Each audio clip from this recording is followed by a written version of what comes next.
አዶናይ እንግዲህ እየዋለ ያደረ የሰው ሁሉ መነጋገሪያ መሆኑን ቀጥሎበታል።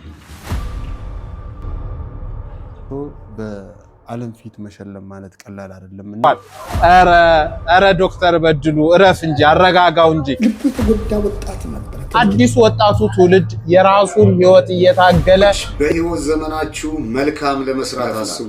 የአዶናይ ስግጥፍ ምስ ነው፣ የምሁራን ስግጥፍ ፍርስ ነው ሀገር እያጠፋያል። እንደዛውም ደግሞ ሰው ነኝ አጠፋው። ዛሬ ወዳችሁ የምታዩ ቤተሰቦች አሉ። ሁሌም ከትናንትና የበለጠ ዛሬ ስለምትሰጠኝ አመሰግናለሁ። ፍቅር ማለት ነው አንድ ሰውን መቀበል ነው ያለምንም ማጣራት። እውነቴን ነው የምላችሁ። እኔን የምትወዱኝ በምክንያት ከሆነ ይቅርባችሁ አትወደዱኝ እያለ ነው አዶናይ።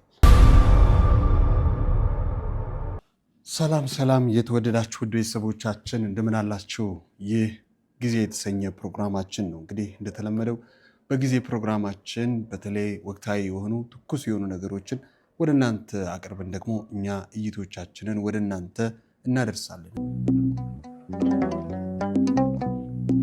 ሰላም የተወደዳችሁ ውድ ቤተሰቦቻችን እንግዲህ ወደ ዛሬው ፕሮግራማችን ስናልፍ ደግሞ የዛሬ ፕሮግራማችን ወይም የዛሬ ቪዲዮአችን የሚሆነው የጋሽ ሰለሞን ጉዳይ ነው። የጋሽ ሰለሞን ጉዳይ እጅግ በጣም ደስ የሚያሰኝ ነው። ሁላችሁም በያላችሁበት ደስተኛ እንደሆናችሁ እጅግ በጣም እርግጠኛ ነኝ። አዶናይ እንግዲህ ከሚሰራቸው መልካም ነገሮች መካከል አንዱ እጅግ በጣም ግዙፉ ያለፉትን አንጋፋ ሰዎችን ማስተዋስና እንዲሁም ደግሞ በህይወታቸው እያሉ እንዲያጌጡ ማድረግም ጭምር ነውና ወንድማችን ላሳየን አሪያ እጅግ በጣም ከልብ ነው የምናመሰግነው። የተከበራችሁና የተወደዳችሁ ቤተሰቦቻችን አርቲስት ጋሽ ሰለሞን ዜናውን ሲሰማ ምን ተሰማው? የምር እስቲ እንየው ቪዲዮውን። እስኪ እንኳን እንጎልኛለን ሰለሞን እንኳን ምንም አልሰማ አንዴ ብሩክነስቴት ምንም እንኳን 1.5 ፎሎሩ ነገር ግን ለጋሽ ሰለሞን መኪናውን ሰጥተነዋል ብለዋል።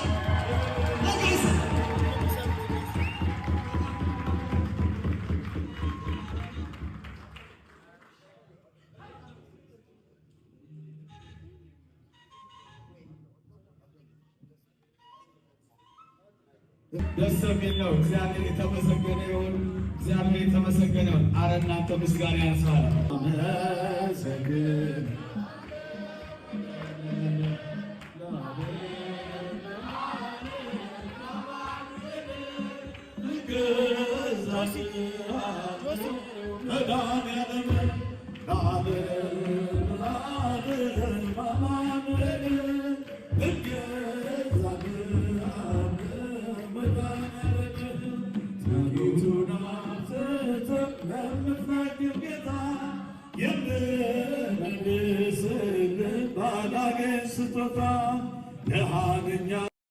እንግዲህ እንደሰማችሁት እጅግ በጣም ደስታ በተሞላው ስሜት ነው እንግዲህ ያመሰገኑት።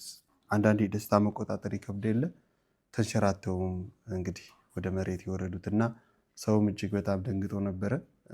ቪዲዮ ላይ እንደተመለከት ነው ደስታ አንዳንዴ ልክ የለውም እና በተለይ ለሀገር እጅግ በጣም ባለውለታ የሆኑ ባለሀገራቸው ሰርተው ያልተከበሩ በየመንገዱ በየአስፋልት የወደቁ እንዲሁም ደግሞ የሚበሉት የሚጠጡትን አጥተው የሚሰቃዩ ወገኖቻችን አሉ፣ አባቶቻችን አሉ፣ እናቶቻችን አሉ።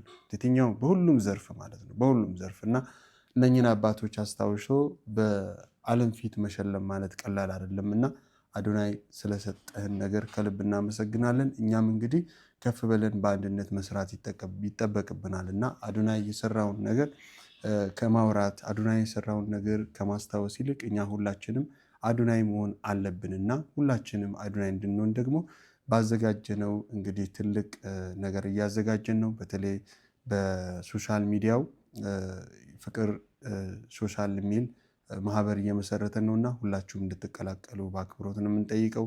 ወደ ቀጣዩ ፕሮግራማችን አለፈን። እንግዲህ በተለይ አሁን የሶሻል ሚዲያው ነው አቅም የሶሻል ሚዲያውን ሁኔታ እየተቆጣጠረ ያለው የአዶናይ ጉዳይ ነው። አዶናይ እንግዲህ እየዋለ ያደረ የሰው ሁሉ መነጋገሪያ መሆኑን ቀጥሎበታል። በተለይ ሰግጥን እንግዲህ ይቅር ካለ በኋላም እጅግ በጣም ብዙ ምሁራን እንግዲህ ሀሳባቸውን እየሰጡ ይገኛሉ። በተለይ ቲክታከሮች፣ ተጽዕኖ ፈጣሪዎች፣ ታዋቂ ሰዎች እዚህ ላይ እንግዲህ ተሳትፏቸውን እያደረጉ ነው እና እስቲ ይህንን ቪዲዮ ተመልክተን እንመለስ። እናንተ የምታዩን ውድ ቤተሰቦቻችን ሰብስክራይብ ማድረጋችሁ እንዳይረሳ፣ ሁላችሁም ሼር እያደረጋችሁ ይህንን ቻናል አብረን እናሳድግ። እንወዳችኋለን። ወደ ቪዲዮ አዶናይን እያየው ገና ዛሬ ተሰማኝ አለ። ትላንት ማታ የለቀቀው ቪዲዮ ዛሬ በጣም ደብሮኛል። ከስንት ጊዜ በኋላ በጣም ደበረኝ ዛሬ። ምን ተፈጠረ ብዬ ስገባ ለካ ትላንት እነ ዶክተር በድሉ አግጀራ የአዶናይ አዲሱ ቻሌንጅ እና አዲሱ ቃላት ላይ አስተያየት ሰጥተው ረጅም ሀተታ ጽሑፍ ጽፈዋል።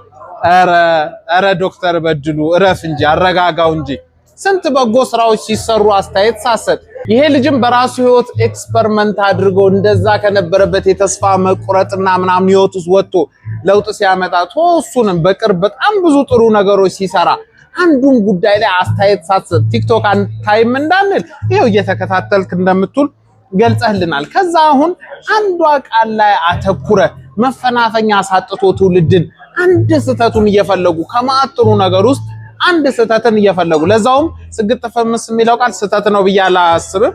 የኮንቴክስት ጉዳይ ነው። ቃሉን አተረጓጎሙ ግን ጥምድ አድርጎ በቃ እየተከታተሉ ስህተት ሲኖር መናገር ምን ነው? ዶክተር በድሉ ምን ነው ስክሪፕቶ በጎ ነገር ለማበረታታት አልሰራል ላይ ሙሉ ህይወቱን አሳይቶ ለወጣቱ ምክር ሲመክር ነው የተወደደው። ዶክተር በድሉ እንተዋወቅ የለ እንዴ?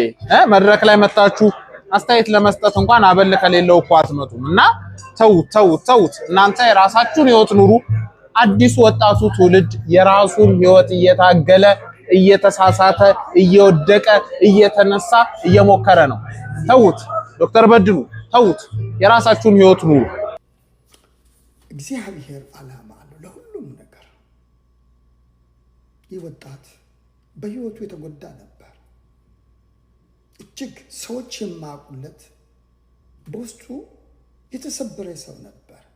ልቡ የተጎዳ ወጣት ነበር ከልጅነቱ ጀምሮ፣ ግን ማንም አላወቀለትም። እግዚአብሔር ግን ከለላ ነበረው።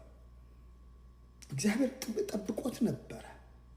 ያንን መከራውን አልፎ ለዚህ ሽልማት ሊያዋርዱ መብቃቱ ትልቅ ድንቅ እግዚአብሔር ስራ እንደሆነ እርሱም በጸሎቷ ሁሌ ከምላሱ ያልተለየችው የእመቤታችን ጸሎት እንዳልተለየው ማርያም ማርያም ብሎ አመስግኗል። መታደል ነው። ምክንያቱም ወንድሜ ህመሙን እሱ ብቻ ነው የሚያውቀው፣ እግዚአብሔር ያውቀዋልና። አሁን ደግሞ ለመልካም ስራ ተነስቷል። እግዚአብሔር ዓላማ አለው ብያለሁ። ይህ ወጣት መልካም ለመስራት ተነስቷል። በጎ ስራ አዶናይ የእመቤታችንን ስም በመጥራት የተነሳ በዙሪያ የዳቢሎስ ሰራዊት ከቦሃል። ይህም ቪዲዮ ተመልከቱት። ላይ ለተወሰነ ደቂቃ እዩትና የምንነጋገረው ነገር ይኖራል። ሰግጥ ፈምስ ብሎ ሚሊዮን ብር የሚያገኝ መኪና የሚሸለምና መጅራት መጥቶ ሚሰርቅ መካከል ልዩነት የለውም። ይህም በሐራም መንገድ ነው፣ ይህም በሐራም መንገድ ነው። በህይወት ዘመናችሁ መልካም ለመስራት አስቡ። መልካምነት ጥሩ ነው፣ መልሶ ይከፍላል። የአዶናይ ስግጥ ፍምስ ነው፣ የምሁራን ስግጥ ፍርስ ነው ሀገር እያጠፋ ያለው። እውነቱን እንነጋገር። ለዶክተር በድሉ አቅጅራና የሳቸው አይነት አመለካከት ላላቸው ሁሉ ነው ይሄ መልእክት። ነጭ እናውራ እንጂ እንደ አቡነ ሉቃስና እንደ ጋሽ ታዲዮስ እውነት ተናግሮ የመሸበት ማደር እንዴት ያስደስታል። ማን ነው ኢትዮጵያ ውስጥ ጥፋትን እያመጣ ያለው? ኢትዮጵያ በምሁራንና በልሂቃን አስተሳሰብ እየተረፈች ነው ወይ? በእንደናንተ አይነቱ የትምህርት ዝግጅት ኢትዮጵያ እየዳነች ነው ወይ? ማን ነው ትውልድን እያቀነጨረ ያለው? እንደ ዳንኤል ክብረት አይነቱ የታሪክ ተመራማሪነት ራስና አንቱታን አትርፎ የተማረው መጥፊያ ሆኖበት አይደለም ወይ አገር እያጠፋ ያለው? በታሪክ ትምህርቱ ታሪክን እያጠፋ አይደለም ወይ ያለው? ስንቱ ዶክተርና ፕሮፌሰር ተብሎ ተሰይሞ አገርን አዳነ። ስንቱ መግቢያ ጉድጓድ ጠፍቶበት አይደል እንዴ ራሱን እንኳን ያውቀት ሳያድን ተሸሽጎ ይቻ ሀገር እንዲ ፍርስርሷ እየወጣ ያለው? ኢትዮጵያ በማን ነው እየጠፋች ያለችው? እውነት ለመናገር ማለት ቁጭ አድርጉት እስቲ ጠረጴዛ ላይና መርምሩ። ይሄን አዶናይ አይነቱ ቢያንስ በዓለም እንደ አድቨርታን ስታይል በመንፈሳዊ ደግሞ እንደ ቅዱስ ያሬድ ክፍተቱ ይታረምለታል፣ በሽታው ያሽርለታል። አረ ቢያንስ የሱ ስግጥ ፍምስ እንደነ ጋሽ ሰሌ አይነቱን የመኪና ባለቤት ሊያደርግ ይንደረደራል። ስንቱን ችግረኛ ይረዳል። ቢያንስ ፎልስ ናይን ነው። በእግር ኳስ ፎልስ ናይን የሚባል የአጥቂ ባህሪ አለ። በዛ አይነት መደብ ልናየው እንችላለን። በእንደናንተ አይነቱ ግን ኢትዮጵያ እየዳነች ነው ወይ? ስንቱ ሞት እየተከተለ ያለው በምሁራን በፖለቲከኞች ቀመር አይደለም ወይ? መቼም የሀገር አንድ የምሁርነት ቶፕ ነው የሚባለው በእርግጠኝነት መሪነት ነው። ራሱ መሪው ደንቆሮ ቢሆን በዙሪያው ያሉ አማካሪዎች የትምህርት ዝግጅታቸው ሃይ ስለሆነ ብዙ ያውቃሉ፣ ይጠነቀቃሉ ተብሎ ይታሰባል። ታዲያ ከሰው ነፍስ ሳር በልጦበት አይደል እንዴ እጅ ባፍ ሊያስጭነን በዛ ወዲያና ወዲ የሚሯሯጠው? ከዚህ በላይ መቀንጨር አለ? ከዚህ በላይ እንደው መግቢያ መውጫ ማጣት አለ? ምሁራን ስንቱን እንዳይጥ ሞከራችሁበት፣ ስንቱን ፍልስፍና ኢትዮጵያ ላይ አራገፋችሁ። ነገር ግን ሀገራችን ከድህነት አረንቋ ሳትወጣ ዛሬ መኖር የሚባል ነገር ለኢትዮጵያ አንገብጋቢ ነገር ሆኖ ስንቱ ፈረሰ፣ ስንቱ ወደ ሞት ተሸኘ። ከትምህርት ችግር ባይኖርብኝም የምሁራን ነገር ግን አንገብጋቢ ይሆንብኛል። ይሄ ጥያቄ ነው። ይሄ ሰግጥ አትሰግጥ ምናምን በሚል ትልልቅ ሰዎች ቁጭ ብለው ሰግጥ ለምን ተባለ ይላል። አንዱ መጥቶ ደግሞ ሰግጥ የተባለው ለዓላማ ነው ይላል። አንዱ ሰግጥ የሚለውን ቃል ለምን ትጠቀማላችሁ ይላል። እንዲህ የሚሉ ሰዎች በነገራችን ላይ በጣም የተከበሩ ትልቅ ስም ያላቸው ሰዎች ወርደው የአንድ ልጅን ሀሳብ የሚጋፉት። ምክንያቱም እነዛ ትልቅ ሰዎች ለሀገሩ ብዙ የሚጠቅም ነገር መፍጠር ሲችሉ አንድ ልጅ መጥቶ ሰግጡ ስላለ እና እውቅና ስላገኘ ያንን ነገር ተከትሎ ለምን ተባለ ተብሎ ጊዜ መስጠት ቦታ መስጠት አስፈላጊ ነው ብዬ አላስብም። ሲቀጥል ደግሞ ሁሌም ኔጌቲቭ መሆን የለብንም። የሆነ ሰው ጥፋት ሊያጠፋ ይችላል። እኔ ናኒ ነኝ፣ እንደዛውም ደግሞ ሰው ነኝ። አጠፋው ዛሬ ወዳችሁኝ የምታዩ ቤተሰቦችን ነገ ይሄ ሰው አይደለም ማለት ትክክል አይደለም። እኔ በራሴ ምሳሌ ልሰጥ። ምክንያቱም ሰው ልጅ ጥፋት ያጠፋል፣ ይሳሳታል። ግን ሁሌም የእናንተን ኔጌቲቭ እና ጥፋታችሁን የሚፈልግ አካል አለ። ያ ሰው ደግሞ ኔጌቲቭ ነገር መፈለግ ተፈጥሮ ነው ሲባል ሰምታችሁ ልታውቁ ትችላላችሁ። ለሱ ቤት እየሰራችሁ ሚስማር የሚደብቅባችሁ ሰው ነው። ጥቅሙ እኮ ለሱ ነው። ግን ሁሌም ኔጌቲቭ ሀሳብ ሁሌም ተቃራኒ ሆኖ መቆም ማንነታቸው የሆኑ ሰዎች አሉ። በራሳችን በህይወታችን ውስጥ ጭምር ማለት ነው። እኔ ዩቲዩብ ስጀምር ያልሳቀብኝ የለም። ከጎረቤት እስከ ዘመድ አሉ እንደዚህ አይነት ጠማማ ኔጌቲቭ ሀሳብ ያላቸው ሰዎች። ለነሱ ተገዢ አትሁኑ። የሆነ ሰው ጥፋት ሲያጠፋ እነሱ ምንድነው ስራቸው? እና ያን ነገር ማግነን ነው። ግን እንደ ሰው እናስብ። ይህ ሰው ጥፋት አጠፋ፣ ኦኬሽ፣ ከጥፋቱ ጀርባ ምን ያክል እሱ ሰራተኛ ነበር፣ ምን ያክል ጥሩ ሰው ነበር፣ ማንነቱ ምንድን ነው? ለምን ነው የሚቃወሙት? መቃወም ባህሪያቸው ስለሆነ ነው። ለአንዳንድ ሰው የሆነ ልጅም ሲያወራ ሰምታችሁት ሊሆን ይችላል። መዶሻ ይዘው በኪሳቸው የሚዞሩ ሰዎች ናቸው። ልክ ከፍ ስትሉ ዷ እያደረጉ ዝቅ ሊያደረጓችሁ የሚፈልጉ ሁሌም ኔጌቲቭ ነገር እንግዲህ እንዳየነው ከትንሽ እስከ ትልቅ እኛን ጨምሮ ብዙዎቻችን በአዶናይ ጉዳይ ሀሳባችንን እየሰጠን ነው የምንገኘው እና በተለይ እንግዲህ አዶናይ ባቀረበው ጥያቄ መሰረት ብዙ እንደውም የምሁራን ተሳትፎ እዚህ ላይ እየታየ አይደለም እና እንደው ፊንገር እንዳይደረጉ የተደበቁም ነው የሚመስለው እንጂ ሁሉም ሰው እናያለን። በኮሜንቱም በምኑም እናያለን እና በጣም ብዙ ሰዎች የማይጠበቁ ሰዎች እንግዲህ ሀሳቡን ያንሸራሸሩት ይገኛሉ። ለማንኛውም እንግዲህ አዶናይ ለምንድን ነው የኢትዮጵያ ርዕሰ ጉዳይ እንዲሁም ደግሞ ከኢትዮጵያ አልፎ ለምንድን ነው የሌሎች ሰዎች ርዕሰ ጉዳይ የሆነው ብለን ስናስብ አዶናይን የምናገኘው ራስን በማሸነፍ ውስጥ ነው። ሰዎች ራሳቸውን እንዲያሸንፉ በተለይ ወጣቶች እሱ ያሳለፈውን ህይወት በማጋራት እኔ እንዲህ ነበርኩኝ ከዚህ ነገር ውስጥ በዚህ መንገድ ወጥቻለሁ ብሎ እንግዲህ አዶናይ ላይ ለመፍረድ አዶናይን የማትወዱ ሰዎች መጀመሪያ የሰማችሁትን ወይ ደግሞ የሚራገበውን የጥላቻ ስሜት አይታችሁ አይምሯችሁን ከማዘዝ ከምትቆጠቡ እስቲ ግቡና ዩቲዩብ ላይ እንደም ቲክታኩ ላይ ከመጀመሪያው እስከ መጨረሻ ሲሰራቸው የነበረውን ቪዲዮዎች እንመልከት። የሆነ ጊዜ አዶናይ እንደዚህ አመስግኖ ነበር፣ በጣም በሚያስገርም ሁኔታ ማለት ነው። እግዚአብሔር ሆይ ተመስገን ልክ ፈልጋለሁኝ ላረክልኝ ሁሉም ባርኮቶች፣ ለሰጠኝ ጤና፣ ቤተሰቦቼ በሰላም አሉ፣ በጤና አሉ። እግዚአብሔር ይመስገን። ዛሬ ሆስፒታል አልገባሁኝም ጌታዬ ሆይ በልቻለሁ ዛሬ ጠጥቻለሁ ዛሬ ምን ጎደለብኝ ስለብሻለሁ ጌታዬ ሆይ እንዳይበርደኝ ጃኬት አድርጌያለሁኝ የሌሎች ሰዎች በረከት እያየሁኝ የራሴን በረከት ስረሳ እባክህ ይቅር በለኝ ይገባኛል የኔ ህይወት የሚመኙ በጣም ብዙ ሰዎች አሉ ሁሌም ከትናንትና የበለጠ ዛሬ ስለምትሰጠኝ አመሰግናለሁ ከዛሬ የበለጠ ነገ ስለምትሰጠኝ ደግሞ የበለጠ አመሰግናለሁ እወድሃለሁ አከብርሃለሁ አሜን አሜን አሜን አሜን እንግዲህ አዶናይ መነሻው ይሄ ነው መነሻው ባለው ነገር ላይ ያመሰገነ የሌለውን ነገር ደግሞ እግዚአብሔር እንደሚሰጠው ተስፋ ያደረገ ራሱን ያሸነፈ ወጣት ነው አዶናይን ስናነሳ ወደ ኋላ ቪዲዮዎቻቸው የሱ የሰራቸውን ቪዲዮዎች ብንመለከት እጅግ በጣም ተገረማላችሁ ራሳችሁም ትለወጣላችሁና የኢትዮጵያ ወጣት ግን በተቃራኒው ምን ላይ ነበር ካላችሁ ብዙዎቻችን በፖለቲካ ሂሳቤ በብሔር ሂሳቤ ውስጥ ራሳችንን የጠላንበት የኑሮ ውድነት ወይም ደግሞ የኑሮ ራስን አለመሸነፍ ደግሞ ድንጋይ ላይ አስቀምጦን ማሰብ ሳንችል እድሉ ሳናገኝ የቆየን ሰዎች ነን ለምንድነው አዶናይ ራሱን ያሸነፈው ካለን ትናንትና ራሱን ያሸነፈው ዛሬ እኛ ራሳችን እንድናሸንፍ ነውና በዚህ አጋጣሚ እኛ በቲክታክ መንደር ላይ አዶናይ ባስተማረን አዶናይ በሰጠን ከአዶናይ በተቀየር ነው ትምህርት መሰረት ህልሙ እንዲሆን እኛ ወጣቶች ለመቀየር ፍቅር ሶሻል የተሰኘ ቻናል ወይም ደግሞ ማህበር እየመሰረተን ነው ይሄ ማህበር ዋናው ሐሳቤው ሰርቶ መቀየርን እንዲሁም ደግሞ በተለይ የሶሻል ሚዲያውን የገቢ ምንጭ ከፍ በማድረግ ኢትዮጵያን አንድ የማድረግና እንዲሁም ደግሞ በተለይ ወጣቱ ራሱ ከራሱ ጋር እንዲስማማና በአንድነት የምንናገርበት ድምጽ መልካም ሰዎች እስከዛሬ ተቀብሩ ነበረ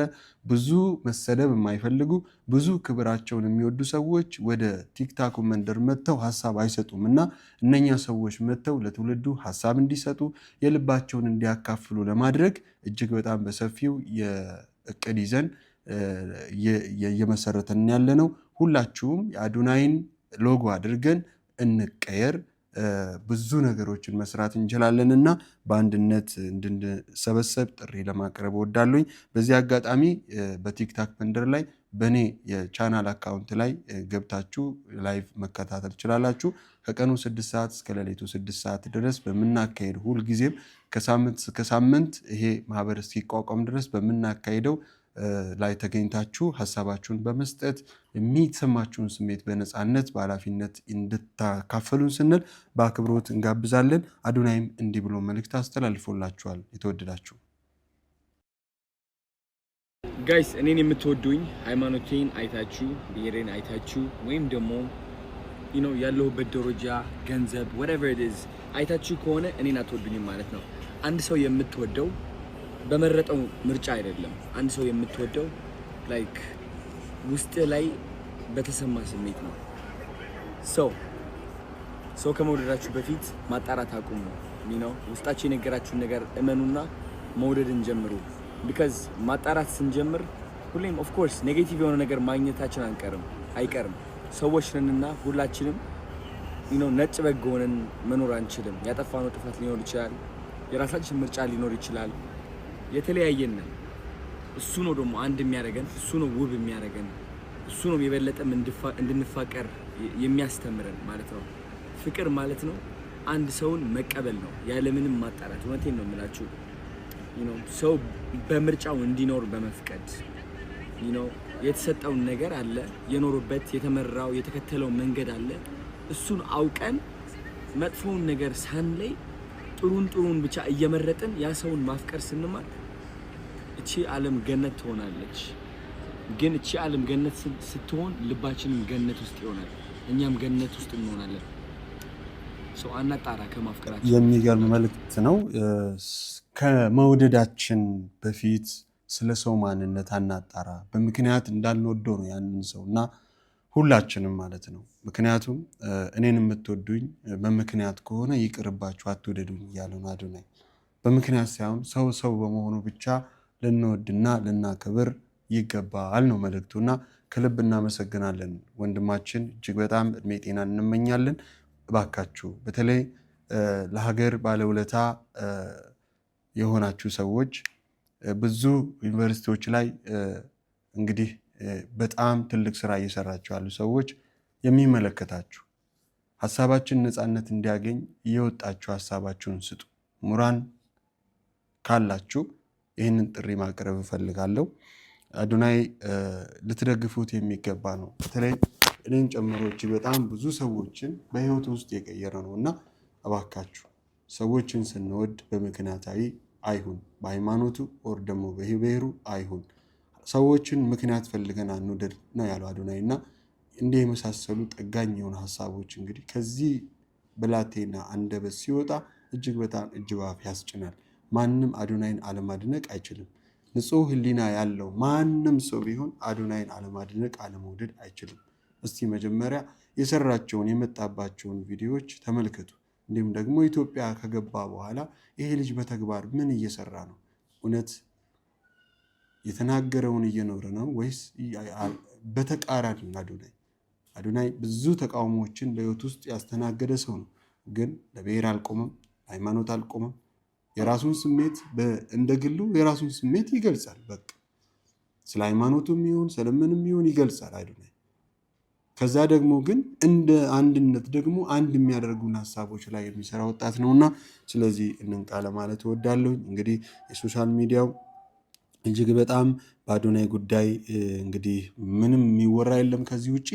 ሁላችንም እንግዲህ አዶናይ ትልቅ ነገር አድርጎልናል። ስለዚህ ማህበሩን ተቀላቀሉ እያልኩኝ እንግዲህ በአክብሮት ጋብዛለሁኝ። እዚህ ስራ አስቀምጥላችኋለሁ የቲክታክ ቻናሌን ሊንክ እየመጣችሁ ላይቭን ከ6 ሰዓት እስከ 6 ሰዓት ማህበሩን ለምስረታ ተቀላቀሉ። የመጀመሪያ መስራቾች ሆኑ። እንግዲህ ኮሚቴ እየሰበሰበን ነውና ሁላችሁም ተቀላቀሉ። የአዶናይን ራዕይ ኦን እናድርግ። የአዶናይ ራዕይ አንድም ወጣት ራሱን ሳያሸንፍ መቅረት የለበትም። ካለንበት ሱስ ወጥተን ለሀገራችን የምንጠቅም ለወገኖቻችን የምንጠቅም ሰዎች እንሁን ነውና ስለዚህ የኛም መልእክት ይሄ ነው። ስለዚህ ፍቅር ሶሻልን ተቀላቀሉ መልእክታችን ነው። ለዛሬ ይዘንላችሁ የመጣ ነው ፕሮግራማችን ይህን ይመስላል። ሁላችንም እንግዲህ በጎ ነገር ብናስብ ጥቅሙ ለሁላችንም ነውና ሁላችንም ከፍ እንበል። ኢትዮጵያ ሁልጊዜም እንግዲህ በወጣቶቿ እንድትከበር እመኛለሁኝ። መልካም ጊዜ እመኛለሁ። ቸር